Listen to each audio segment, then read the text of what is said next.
알고 있으면 유용한 법률 정보가 가득합니다. 법대로 합시다 더 로이어. 오늘도 일상 속에서 겪을 수 있는 다양한 법적 분쟁들 살펴보고요. 속이 시원해지는 해결책도 알아보도록 하겠습니다. 자, 오늘 첫 번째 사건 어떤 내용인지 바로 열어볼게요. 화면으로 확인해 보시죠.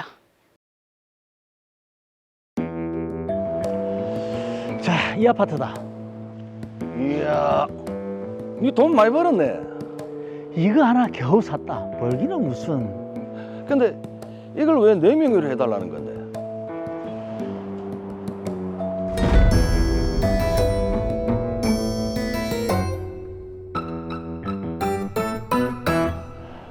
우리 엄마 돌아가시고 그 집을 내 명의로 상속을 받았거든.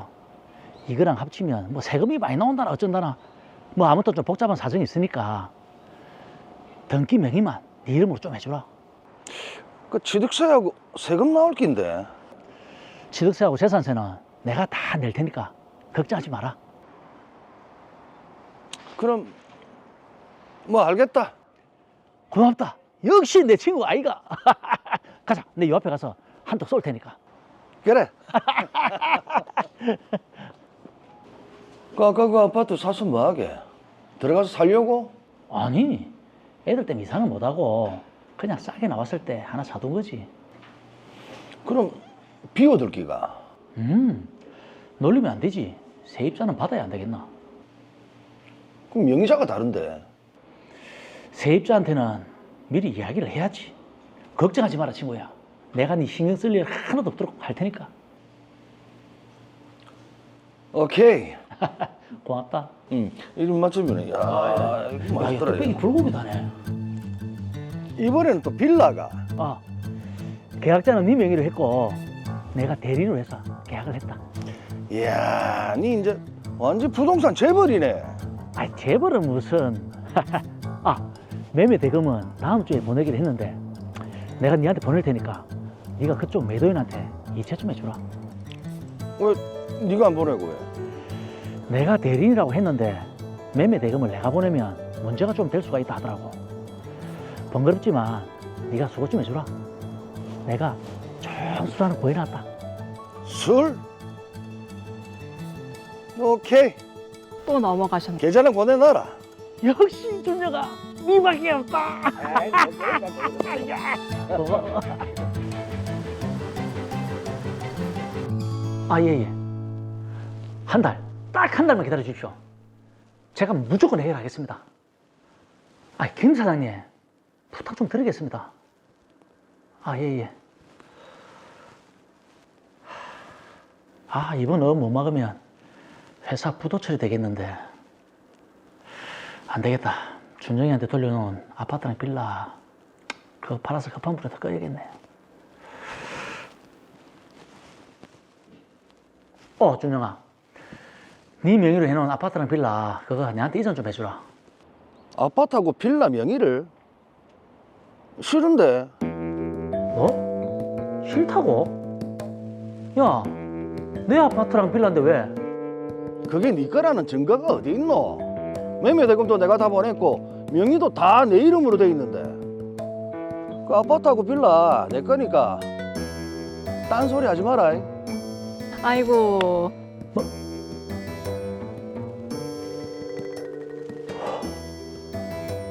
그날 이후 준영이는 제 연락을 모두 차단했습니다. 등기 명의 이전 역시 계속 거부했고요. 준영이 이 자식 마음이 변한 것 같은데. 돈 나올 때는 그게밖에 없는데. 등기부 확인부터 한번 해보자. 그래, 맞아.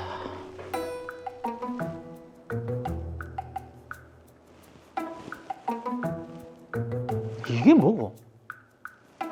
로이어동 아파트 빌라 명의자가 준영이가 아니네? 뭐고 이 자식? 설마 내 몰래 판 거가? 명의가 김연희?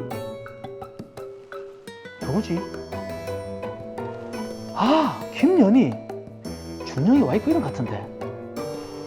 와, 이러면 이거 어떻게 되노? 내 아파트랑 빌라 설마 이대로 다 날리는 거가? 와,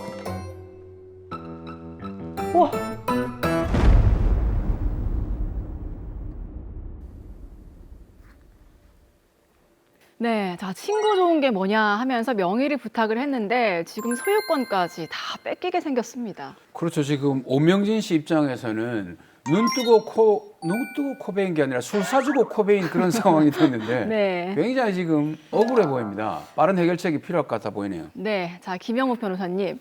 자, 일단 지금 오명진 씨 입장에서는 아파트와 이 빌라를 되찾을 수 있느냐, 이게 좀 가장 중요한 문제인 것 같아요. 네, 결론부터 말씀드리면 아파트는 오명진 씨 명의로 등기를 할 수 있지만 빌라는 자신 명의로 등기를 할 수 없을 것으로 보입니다. 대신 빌라를 매수하기 위해 정준영 씨에게 건넨 돈은 되찾을 수 있습니다. 이게 그냥 봤을 때는 같은 명의 신탁 같은데 결론이 다르네요. 그렇습니다. 예. 명의 신탁은 세 가지 유형으로 분류되는데 그 효과에 있어서 차이가 있습니다. 먼저 양장한 명의 신탁인데요. 예. 내 명의로 된 부동산을 다른 사람에게 등기를 이전해 주는 것입니다. 물론 등기 명의만 이전하는 것이죠. 예. 두 번째 유형은 삼자간 명의 신탁입니다. 내가 매도인과 직접 부동산을 매매하면서 등기 명의는 제3자로 하는 것입니다. 세 번째 유형은 계약 명의 신탁인데요. 매도인과 등기 명의를 이전받을 사람이 부동산을 매매하되 실제로는 그 등기를 이전받을 사람과 내가 그 등기 명의만 그 사람 앞으로 하기로 약정을 하는 것입니다. 네. 당연히 매매 대금은 제가 부담하겠죠. 자, 그러면 이 드라마 사건에서 보면은 아파트와 빌라가 명의가 받을 수 있고 없고가 다르다라고 했거든요. 그러면 이 명의 신탁의 유형이 다르다는 얘기네요. 그렇습니다. 아파트는 오명진 씨와 매도인이 매매 계약을 체결했고 그 등기 명의만 정준영 씨 앞으로 경로했습니다. 네. 그러니까 삼자간 명의 신탁에 해당합니다.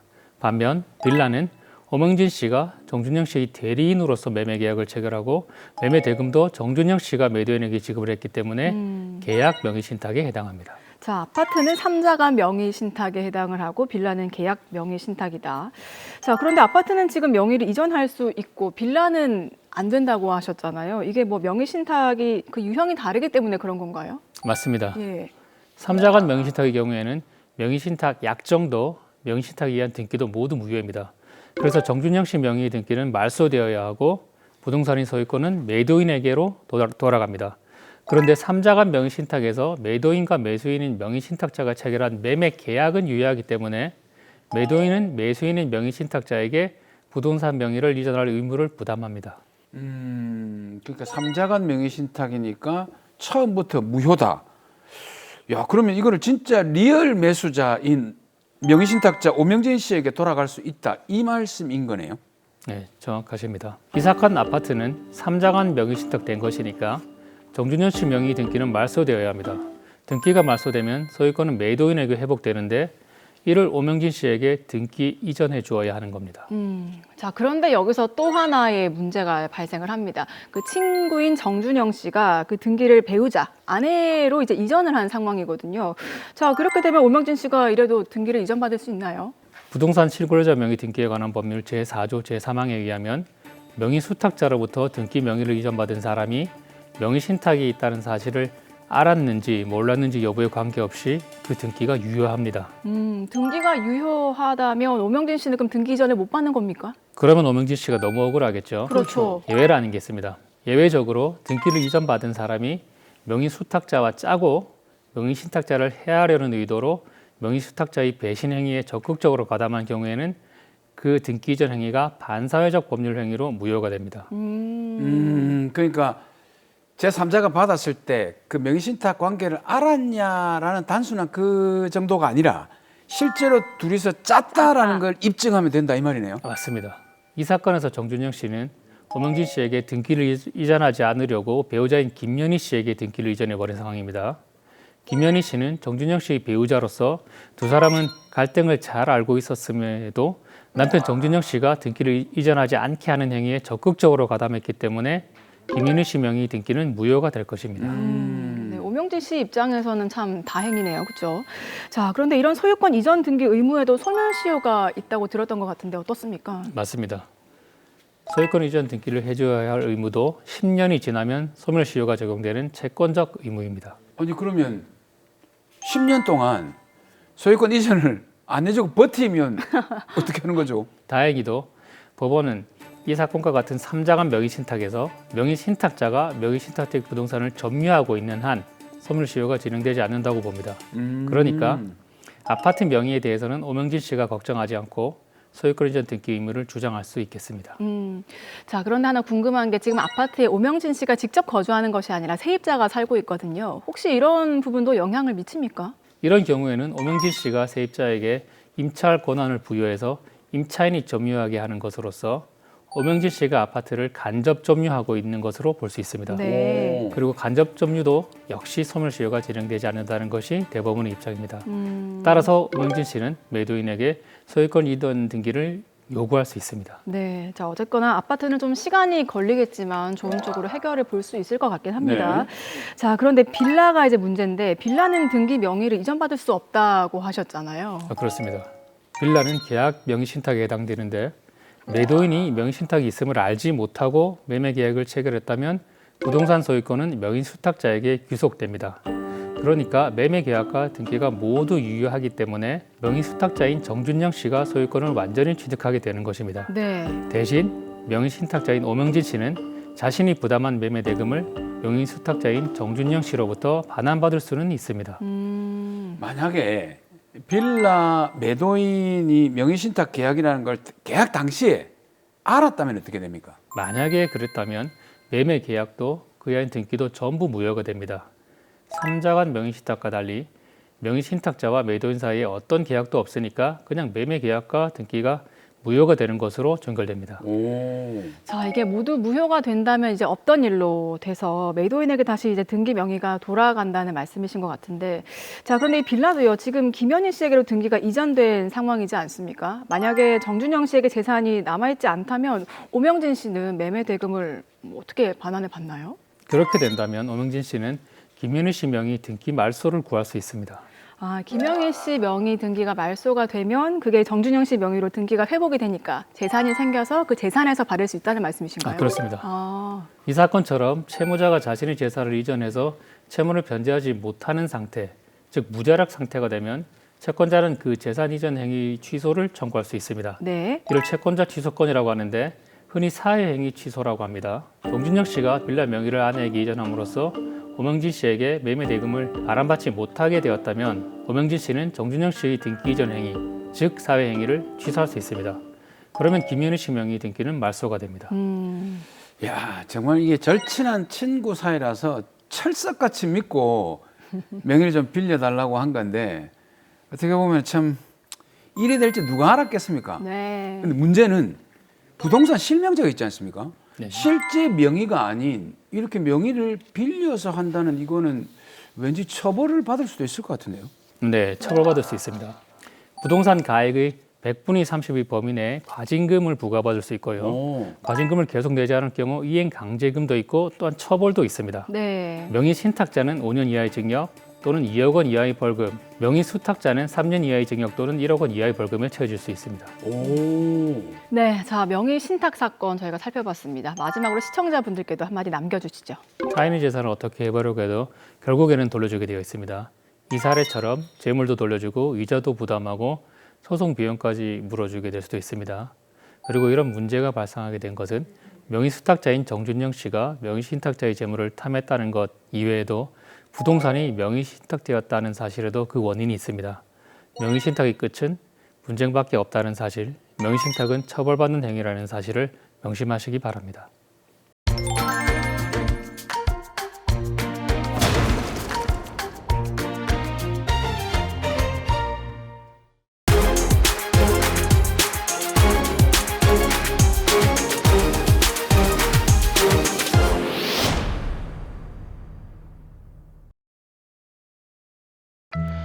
네가 우리 이모 재산 다 빼돌리려고 이런 거지?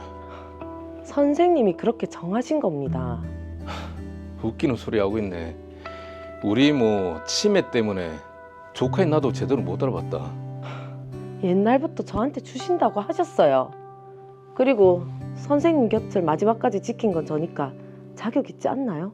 야, 이렇게 나오시겠다. 그래, 어디 한번 해보자.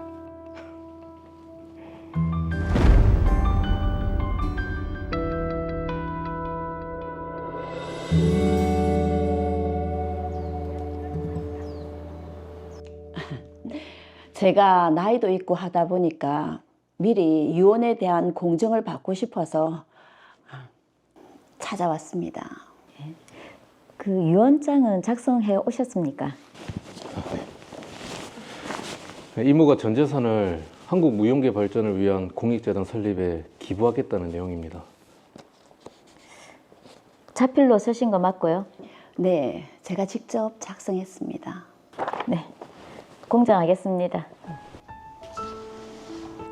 국민 무용가로 춤과 예술에만 헌신했던 이모는 전 재산을 기부하겠다며 공중 유언을 남겼습니다. 그런데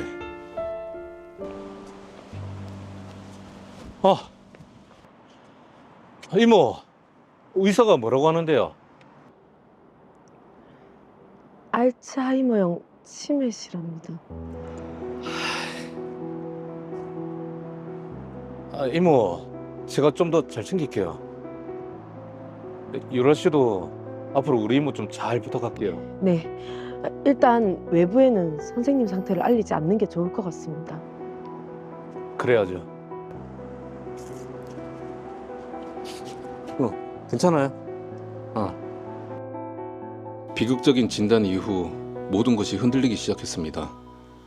병세가 깊어지면서 이모는 점차 외부와 단절됐고 이모의 세상은 오직 수제자인 최유라를 통해서만 연결됐습니다.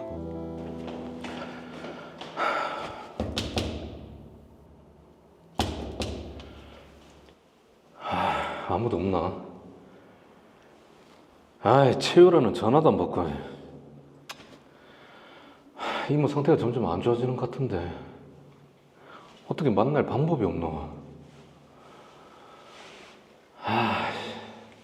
안 되겠다. 내일 다시 와봐야겠지. 걱정되시겠네요. 이제 간 것 같네. 강민주는 선생님의 조카니까 이대로 두면 재산이 다 강민준한테 가겠지? 그럼 안 되지. 선생님 수발을 든 건 난데 안 되지. 목적이 있었군요. 선생님, 나의 전 재산을 나를 헌신적으로 돌봐준 최유라에게 유증한다.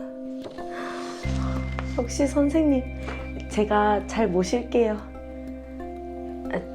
근데 앞으로 분쟁 일어나지 않으려면 제가 선생님 자녀로 입양되는 게 좋을 것 같은데 어떠세요? 내 딸 유라? 그래. 그럼 제가 친양자 입양 법원에 신청하겠습니다. 그래.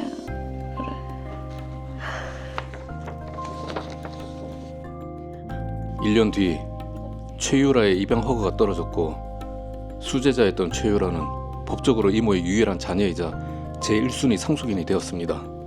그리고 5년 후 이모는 세상을 떠났습니다. 아니, 최유라 네가 왜 1순위 상속인이 되냐고.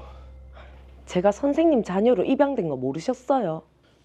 아픈 이모를 어떻게 꼬셨나 본데. 무슨 말을 그렇게 하세요? 저는 선생님 건강을 위해서. 그래서 하나밖에 없는 혈육인 나도 못 만나게 한 거가. 그땐 병세가 심하셔서. 나는 인정 못한다. 원래 이모는 재단 설립해서 재산 기부하겠다고 공증서까지 받았다. 자, 이거. 그럴 리가. 선생님은 치매 진단 전에 저를 딸로 삼으셔서 재산 물려주신다고 하셨어요. 그리고 제가 15년 동안 헌신한 거 고맙다고 하시면서 딸로 입양도 해주신 거고요. 이모 중증 치매 때문에 사리 분별도 안 되는데 니를 입양하는데 동의를 했다고. 세상 누가 그 말을 믿겠노? 어쨌든 저는 법적으로 이제 딸이 됐으니까 재산은 제가 상속받는 게 맞죠. 여기 버젓이 공증받은 유언장이 있는데 무슨 소리 하는데. 계속 네가 이렇게 나오면 소송하는 수밖에 없다. 어디 마음대로 해보세요.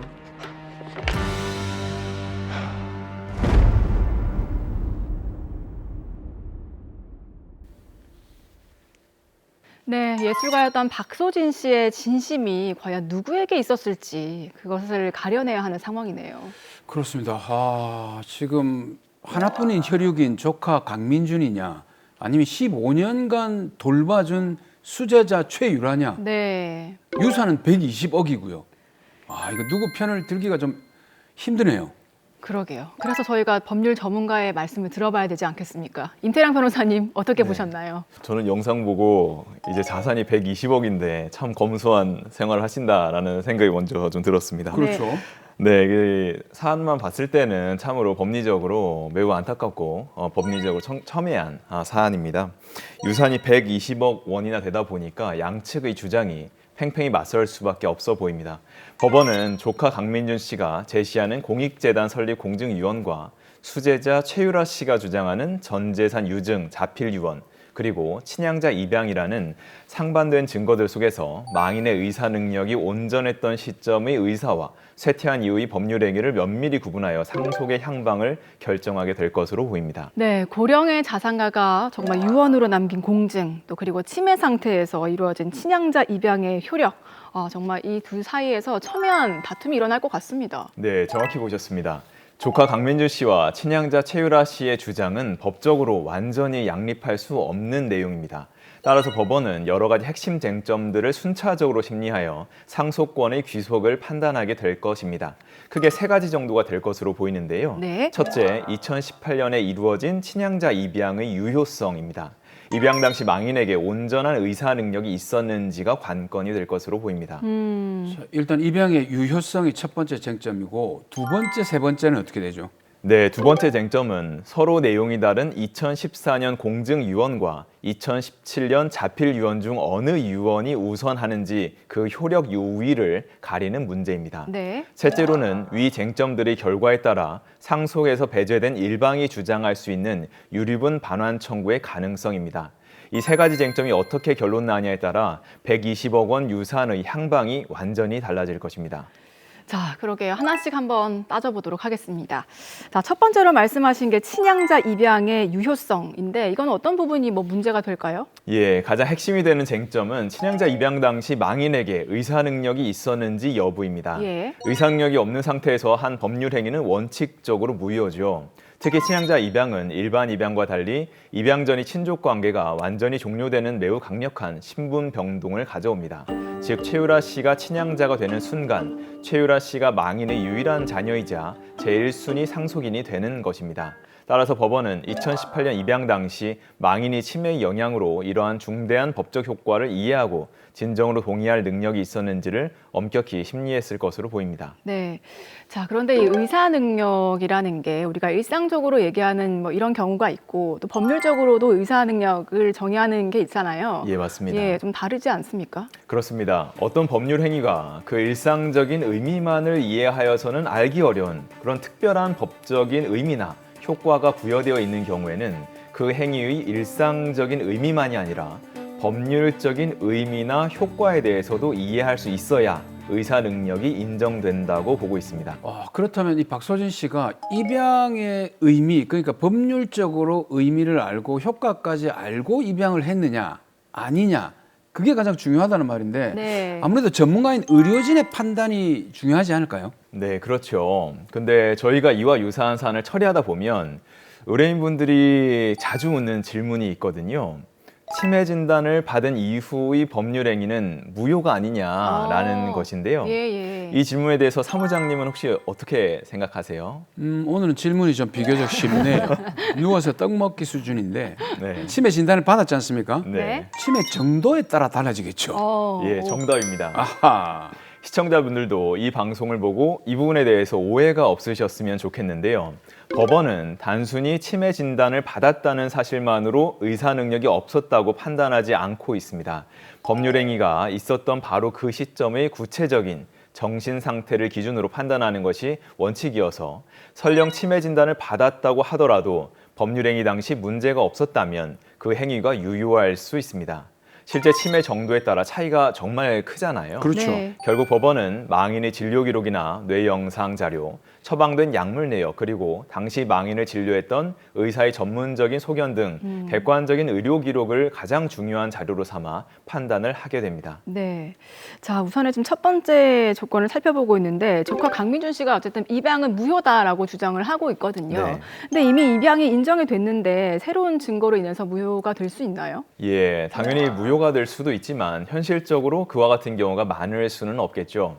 애초에 친양자 입양을 판단할 때 살펴보았을 것이고 당시 유효했던 것을 5년 뒤에 무효로 뒤집기는 정말 쉽지가 않습니다. 네. 다만 입양 심판 당시 최유라 씨가 가정법원에 제출했던 서류 중 망인의 상태를 의도적으로 축소하거나 유리하게 보이도록 조작한 정황이 발견되는 경우라든지 이전 간병인의 구체적 증언이 확보된 경우나 망인이 남긴 메모나 일기, 영상 등에서 날짜나 사람조차 알아보지 못하는 등 심각한 인지장애를 보여주는 객관적인 자료가 발견된다면 다투어 볼 실익이 있을 것으로 보입니다. 네.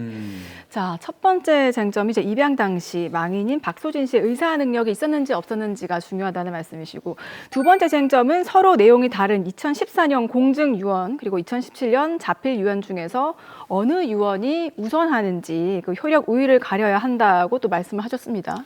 예, 맞습니다. 두 번째 쟁점은 서로 충돌하는 두 유언의 효력 문제입니다.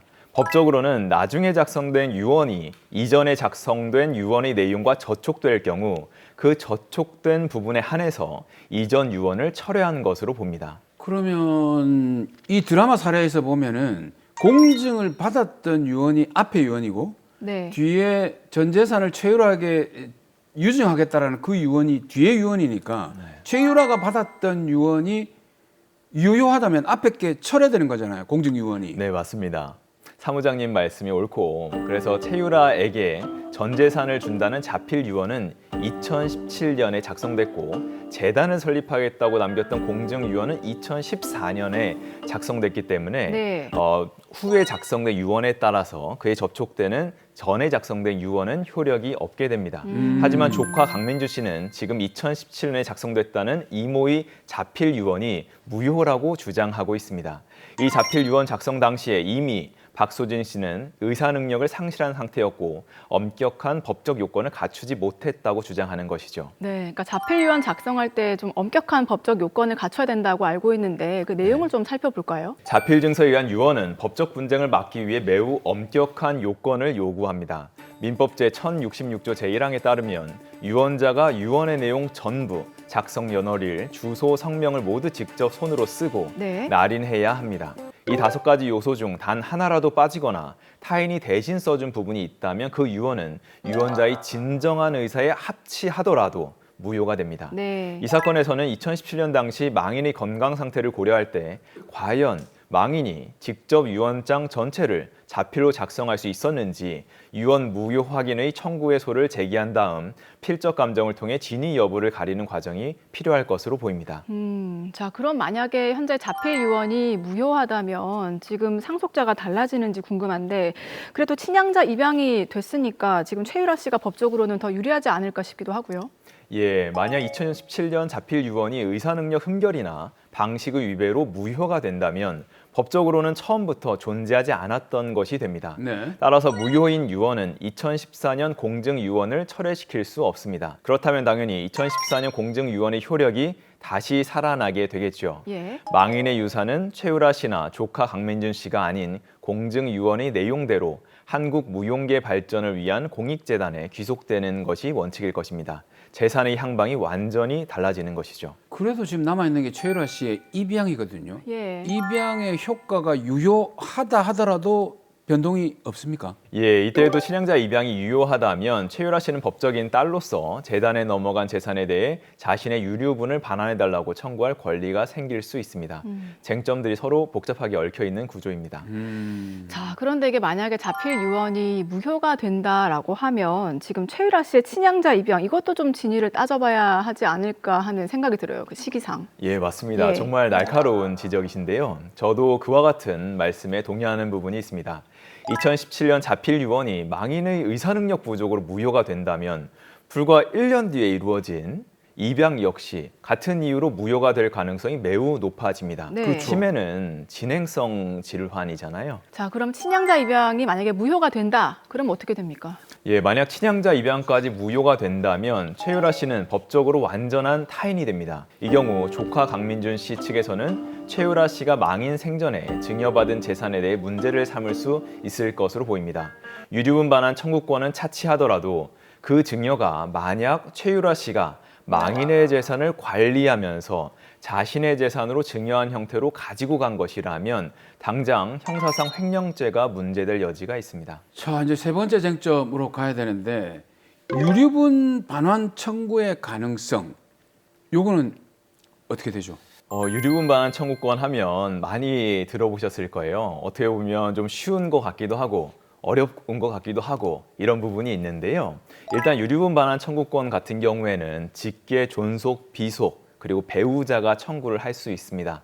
그러다 보니까 조카의 경우에는 설령 상속인으로 인정된다고 하더라도 유류분 반환 청구권 자체는 제기할 수가 없는 상황입니다. 유류분은 할 수가 없는 거네요. 자, 어쨌든 강민준 씨는 지금 조카고 그리고 최유라 씨가 법적으로 친양자 입양이 된 상태인데 그럼 기업은 주장을 할 수 있는지 궁금합니다. 네, 기여부는 공동상속인 사이의 상속재산 분할 과정에서 주장할 수 있는 권리입니다. 따라서 강민준 씨가 기여분을 주장하려면 여러 가지 전제 조건이 충족되어야 하거든요. 네. 최유라 씨의 친양자 입양이 무효가 되어야 하고 2014년 공증유언과 2017년 자필유언이 모두 무효가 되어 상속재산이 법정 상속인들에게 돌아가게 되어야 합니다. 그 결과 강민준 씨가 다른 친족들과 함께 공동상속인의 지위를 얻어야 합니다. 현재처럼 최유라 씨가 단독 상속인임을 주장하는 상황에서는 기여분 주장을 법적으로 하는 것이 불가능합니다. 자, 그런데 만약에 그러면 입양도 무효, 2017년에 그 유언도 무효가 된다면은 최유라 씨는 15년 동안 열심히 돌봤잖아요. 네. 그러면 빈손으로 뭐 떠나야 되는 건가요? 네, 정말 좋은 질문이십니다. 실제 충분히 그와 같은 의문이 생길 수 있을 것 같아요. 그런데 최유라 씨 15년간의 헌신은 도의적으로는 의미가 있지만 상속법적으로는 그 권리를 인정받기 어렵습니다. 네. 야, 좋은 질문이시라고 해놓고는 빈손으로 떠나는 얘기인데 뭔가 좀 안타깝네요. 좀 씁쓸하기도 하고. 네, 뭐 도와줄 때는 대가 없이 도와줘야지 이렇게 처음부터 돈을 노릴 목적이 있었기 때문에 그렇죠. 사필 규정인 것 같기도 하고 그렇습니다. 네, 이 사건 정리해 보겠습니다. 마지막으로 시청자분들께 한마디 남겨주시죠. 네, 오늘 사건은 건강할 때 명확하게 재산을 정리하는 것이 얼마나 중요한지를 보여주는 교훈적인 사례입니다. 유언을 남기실 계획이라면 가급적 공정증서에 의한 유언을 작성하시길 권해드립니다. 공증인이 증인 2명과 함께 유언자의 의사 능력과 유언의 진정성을 확인하며 작성하므로 사후에 자필 유언처럼 방식이나 진위 여부를 두고 다툼이 발생할 소지가 줄어듭니다. 고령이거나 지병이 있어 향후 의사 능력에 대한 분쟁이 예상된다면 유언장 작성 시점에 의사로부터 의사 능력에 대한 진단서를 받아 유언장과 함께 보관해 두는 것이 안전합니다. 자신의 소중한 재산이 진정한 뜻에 따라 쓰이고 남은 가족들이 불필요한 분쟁으로 고통받지 않도록 미리 대비하는 지혜가 필요합니다.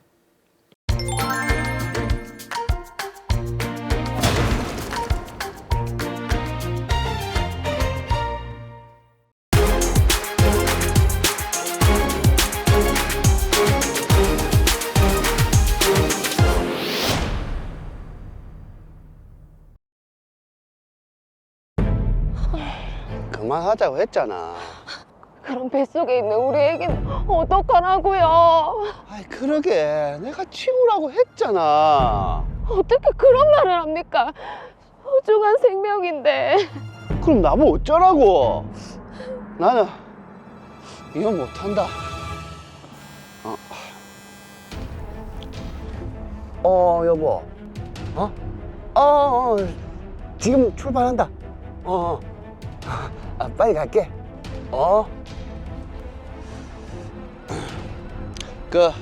지우든지 아니면 내가 말한 조건 받아들이든지 잘 생각해봐라. 총각이라고 숨겨놓고 나쁜 자식. 아가, 엄마가 꼭 지켜줄게.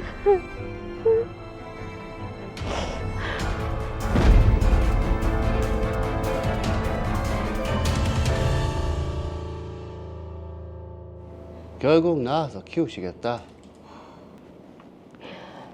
아기 태어난 후에 1년에 1,000만 원씩 주기로 한 거 꼭 지키세요.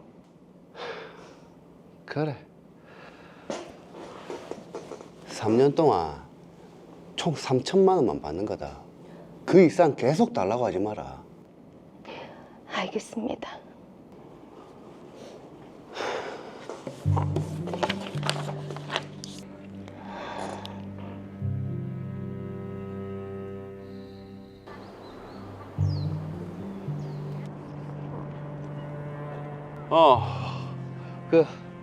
바쁘니까 빨리 말해라. 왜 양육비 안 줍니까? 1,000만 원 줬잖아. 그건 작년이고 1년에 1,000만 원씩 주기로 했잖아요. 내가 지금 그렇게 큰 돈을 마련할 사정이 안 된다니까. 그 아니면 내가 애 데리고 갈까? 우리 지우 태어나고 한 번도 보러 온 적 없으면서 이제 와서 애를 데리고 가겠다고요? 안 됩니다. 와, 내가 애 데리고 가면 돈 못 받을까 봐. 아이고. 야, 니 애 가지고 완전 돈 벌려고 하네. 어떻게 그런 말을. 양육비 안 받아도 되니까 우리 지우 볼 생각 하지 마세요. 그러자. 아, 정말 나쁜 사람입니다. 그렇게 어머니는 홀로 저를 키워주셨습니다. 어려운 형편이었지만 부족함 없이 저를 키우기 위해 건강도 돌보지 않으시고 일해왔습니다. 다녀왔습니다. 우리 딸 왔나? 그 저녁은? 먹고 왔어요. 근데 엄마 어디 아파요? 요새 계속 이유 없이 그 등이랑 그 배가 좀 아프네.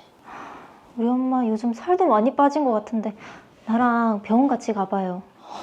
그러자.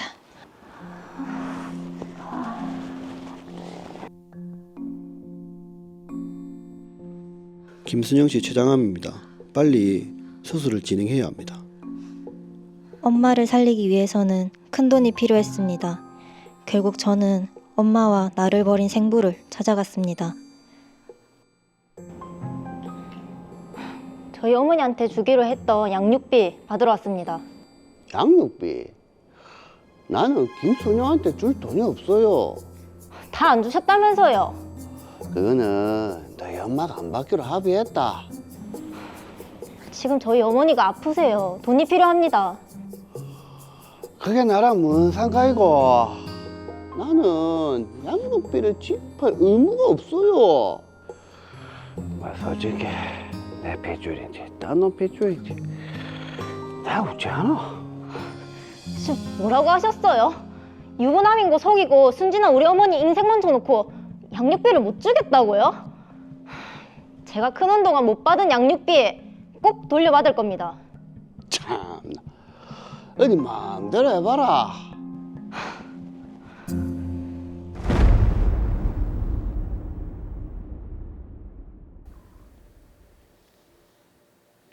예, 사람이 어떻게 저렇게 매정할 수가 있죠. 아, 정말 괘씸하고 너무합니다. 지우 씨가 성인이 될 때까지 한 번도 찾아보지 않고 거기에다가 약속한 3천만 원 그것조차도 양육비로 지급을 안 했거든요. 정말 나쁜 사람입니다. 네. 제대로 법대로 따져가지고 속된 말로 껍데기를 홀라당 탈탈 털어. 벗겨야 되겠습니다. 네. 자, 게다가 이창수 씨는요, 뭐 지금 지우 씨가 내 핏줄인지도 모르겠다 이렇게 참 뻔뻔하게 나오고 있는데, 자, 정윤창 변호사님, 김지우 씨가 일단 유전자 검사라도 좀 해봐야 될 것 같습니다. 네, 김지우 씨는 인지청구 소송 과정에서 유전자 검사를 의뢰했고 그 결과 이창수 씨는 김지우 씨의 친부로 판명되었습니다. 아, 그렇군요. 이제 유전자 뭐 검사 결과도 있으니까 이창수 씨가 딴 말은 못할 것 같은데요. 그렇죠.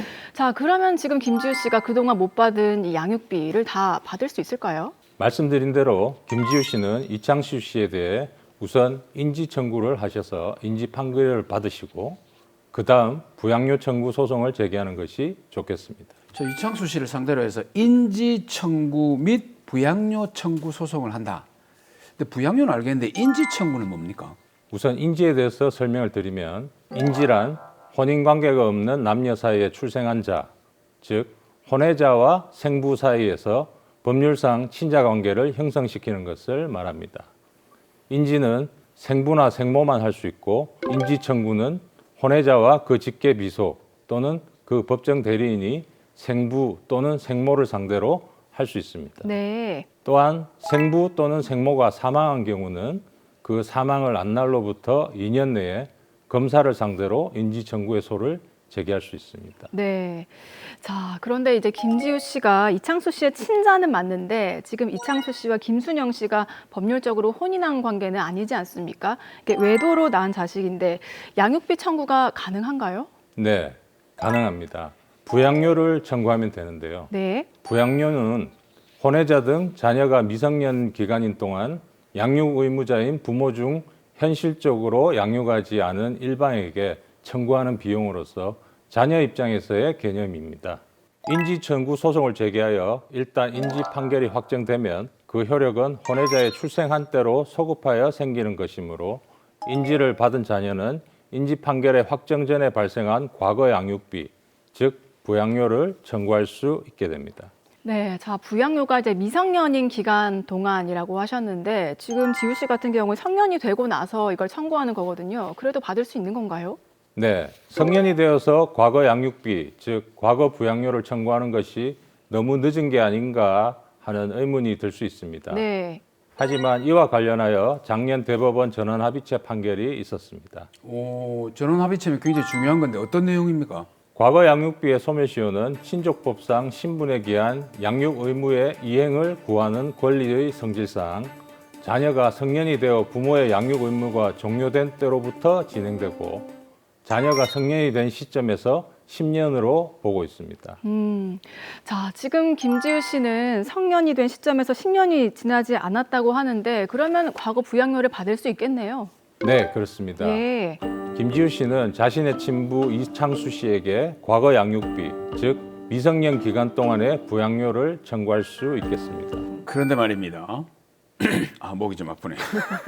근데 이게 아까 드라마에서 보셔서 아시겠지만 1,000만 원만 주고 남은 2천만 원을 안 주고 있으니까 엄마가 가서 아유 그냥 치사하고 더럽다 하고 다시는 지우 볼 생각도 하지 마라 라고 안 보는 조건으로 2천만 원을 포기하는 느낌의 이런 합의가 됐단 말이죠. 이건 네. 영향이 없나요? 네, 드라마 사례에서 당초 합의한 대로 3천만 원을 받기로 했다가 뒤에 협의로 김순영 씨가 친권, 양육권만 가지고 3년 동안 3천만 원을 다 받기 전에 양육비를 포기하기로 합의를 했는데요. 이와 관련하여 또 몇 달 전에 대법원 판결이 있었습니다. 오, 궁금합니다. 대법원에서 어떤 판결 내렸습니까? 네, 대법원은 협의나 심판 전의 양육비 청구에 관한 권리는 추상적 청구권에 불과하고 구체화되더라도 이행기 이전에는 양육비 채권은 신분관계로부터 독립한 완전한 재사권으로 보기 어렵기 때문에 장래 양육비 채권을 포기하기로 하는 약정을 하였다 하더라도 다른 특별한 사정이 없는 한 자녀의 복리에 반하여 그 포기의 효력이 자녀에게 미친다고 볼 수 없다는 취지의 판결을 했습니다. 즉 김순영 씨가 3년이 되기 전 다시 협의할 당시에 이창수 씨로부터 3년 동안 받기로 한 3천만 원은 아직 이행기 이전의 양육비 채권이므로 김순영 씨가 이를 포기할 수 없는 것이고 이창수 씨와 김순영 씨가 양육비를 포기하는 약정을 했더라도 자녀 김지우 씨의 복리에 반하여 그 포기의 효력이 김지우 씨에게는 미치지 않습니다. 이게 자녀의 복리를 또 가장 중요하게 생각을 한 판결이네요. 그렇죠? 자, 그리고 궁금한 게 만약 이창수 씨가 약속한 대로 3천만 원을 다 지급을 했다면 이게 더 받을 수는 없는 것인지 사실 뭐 아이를 낳아서 키우는데 3천만 원 더 들지 않습니까? 네, 좋은 질문 주셨는데요. 만약 이창수 씨가 3년 동안 3천만